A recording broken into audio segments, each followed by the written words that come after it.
We watched MaXXXine with triple X in the middle.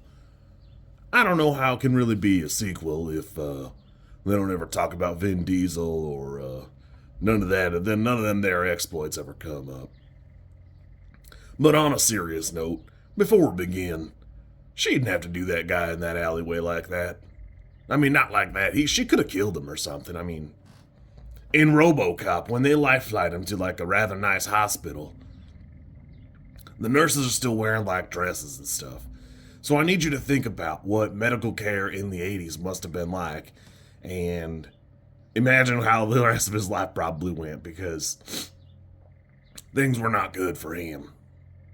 And I'm not saying she didn't deserve to get her lick back or whatever. I'm all for vigilante justice. I'm just saying.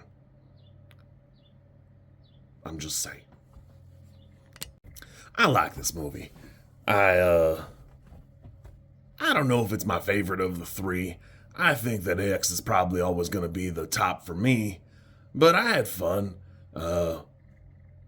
What this movie does right is that 80s aesthetic and the little like 80s noir vibes and all that. I like that. I do think that the mystery was a little bit, I don't know, dumb. It doesn't help that Maxine ain't that smart herself, because instead of asking if he had been the killer, they just go ahead and crush that guy. They're not like, sure, it's him or nothing. They just, that guy's a nuisance and they want him gone, so they smush him. I also said what you guys said. Is that Giancarlo Esposito? And I like all the little callbacks and references and stuff, and I think they do a pretty good job with all that, but I do wish they had worked a little bit harder on, I don't know, maybe setting up the dad and all that, because, I don't know, I didn't like really the climax of the film myself. That it's doing a pretty good job, but I would say that Maxine is living a fantasy, thinking that her fame will never end, because you can see she is still snooting up the old cocaine and all that, and copious amounts and all that. But, I don't know, who knows? I had a good time, not a great time. I think that, like, I would probably say that X is an 8, and these other two are probably 6s for me. I enjoy them for what they are, but I don't love them the same way. And I like that 80s aesthetic, so it had a lot going for me. I just didn't, I didn't love it the same. Not like I wanted to. For all that, though, I do appreciate T.I.'s commitment to the craft. I think everything out shakes out pretty good.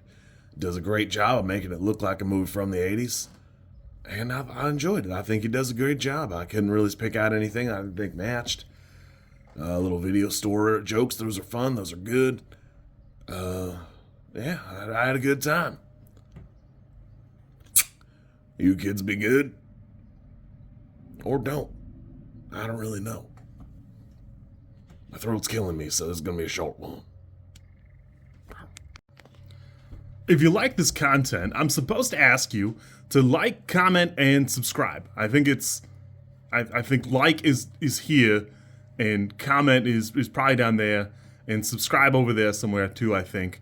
I don't know how many times this like snippet is gonna make it into a video. Everybody says you should do it this way, and I always thought it was just like an annoying thing other YouTubers did. And as you know, I am bad at editing, so if you like it, great, I'm happy for you. If you don't like it, I'm sorry.